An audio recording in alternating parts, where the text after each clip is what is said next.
February 5, 1927, the day, New London, Connecticut. Dr. Crandon and Margery, fakes, charged scientists. Dr. L.R.G. Crandon of Boston, consulting surgeon attached to the staff of the Home Memorial Hospital here, is called the spirit control at seances conducted by his wife, Margery. The famous medium, in an article in the Journal of Abnormal and Social Psychology, published at Albany, New York. The article was written jointly by two young scientists, Dr. J.B. Rhine and his wife, Dr. Louisa E. Rhine, both of whom received their degrees of Ph.D. at the University of Chicago. Dr. J.B. Rhine was formerly a member of the faculty at the University of West Virginia. The report of the Rhines is more explicit in charges of fraud and deliberate bad faith than was an account which appeared in the Atlantic Monthly a year ago following an investigation of the spirit medium at Harvard. The report is given at great length and specifics for instances of obvious duplicity. The two young scientists, however, were once devout believers in the psychic phenomena and spirit manifestations accredited to the medium. They had once defended Margery at the University of West Virginia, where they were students of psychic phenomena. Further, the Rhines emphasize several phases of the case, which for personal reasons, other investigators have failed to elaborate, but which are admitted to have important psychological and evidential significance. Branding the whole game as one of base and brazen trickery, the Rhines declare that in a Margery seance there was lacking the seriousness and earnestness which they felt a spirit entity would engender in the Crandons, that there was not a sign of a control in the room, other than Dr. Crandon himself, who was stage manager in spirit and in fact. The Rhines also state that the Crandons are continually shifting their methods and changing their phenomena just enough to throw an exposing report off in accuracy when applied to the current phenomenon. They also point out that the Crandons' personal charm is an obstacle to an impersonal and scientific investigation.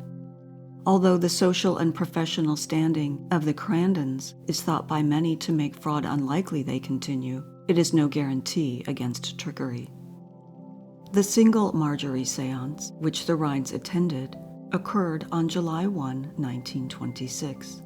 To the objection that this did not afford sufficient time in which to judge the mediumship, they reply that the case must stand or fail on the evidence obtained on it, and inquire whether time is the basis for such a decision, and whether it is good judgment to continue regardless of what is discovered.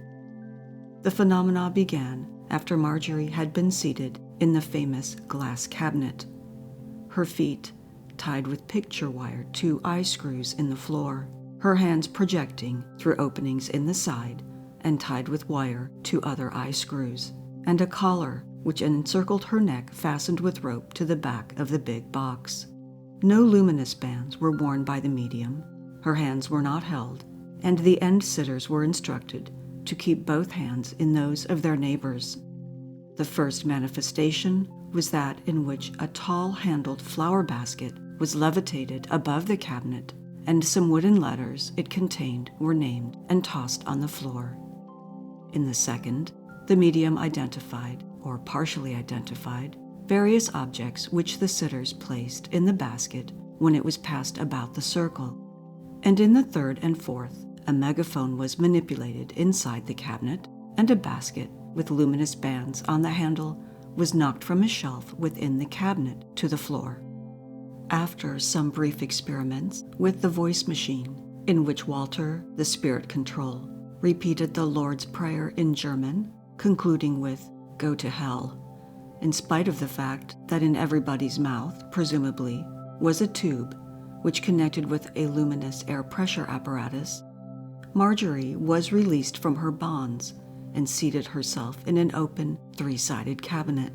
With Dr. Crandon controlling her right hand, Walter now was able to ring the bell box continuously and at intervals, in red light and in darkness, and afterward levitated a small arm balance which was weighted down on one side with a few checker men. Such were the main events of the séance, the report reads, as they were on this evening, and, beyond doubt, if we had seen nothing more, we would have pronounced it a most wonderful séance, as some present at this very séance did. But in spite of our deep interest in psychical research and the spirit hypothesis, and in spite of a predisposition in favor of the genuineness of this case, we could not avoid certain observations which completely altered the character of the performance. These small but significant data led us to discover that the whole game was a base and brazen trickery carried out cleverly enough under the guise of spirit manifestations. To begin with, the Rhines allege that there was a play of from 3 to 4 inches in the wire with which Margery's hands were tied, and that this slack enabled her to withdraw her hand inside the cabinet and, by slipping the loop further up her slender wrists, obtain a reaching radius of about 10 inches. On one occasion, Dr. J.B. Rhine distinctly heard the tug of the wire holding the medium's wrist and the jar it gave the cabinet when Walter threw an object outside. At another time, during the megaphone phenomenon, they saw plainly a toe-like, i.e. bluntly pointed, body kicking the megaphone, saw it obscuring part of the wide luminous band at the big end of the megaphone. We knew that it was the medium's foot because of the following facts. 1. The medium's ankles were so tied to the floor that by pivoting the foot on the heel, inclining the knee inward, the toe could have considerable sideways movement. All that was needed was a sideways kick of the toe. 2. We knew that Walter was not able to reach to the floor, since on several occasions, when objects that he was using fell to the floor, even right at the medium's feet, a sitter had to be asked to pick them up. Furthermore, if Walter, the supposed operator, had been able to reach as far as the floor, he certainly would have taken the megaphone by the handle, which is near the middle of the instrument. Instead, it was kicked by the medium's foot over within reach of her hand, then was grasped by her hand, partly obscuring the luminous paint at the small end. We repeat that the sound of the kicked megaphone coincided with the movements of the kicking extremity in front of the luminous band. The Rhines further noticed that when the basket was being levitated above the head of the medium, Walter remained silent, although he had previously whispered and whistled almost continuously. When the basket rose the second time, J.B. asked Walter if he could wave the basket thus and whistle at the same time. He did not reply for some seconds, and when he did speak, the basket crashed to the floor. He then said, "Sure," and whistled, but of course it was too late. He did not give us a third demonstration of this feat. There was not a reasonable doubt left in our minds that this unusual silence on Walter's part was due to the fact that the medium could not talk and hold the lower edge of the basket in her teeth at the same time. The collar would not offer any limitations to circling movements of her head, and the handle, being tall, the luminous spots would be considerably above her head if she held the lower edge of the basket in her teeth.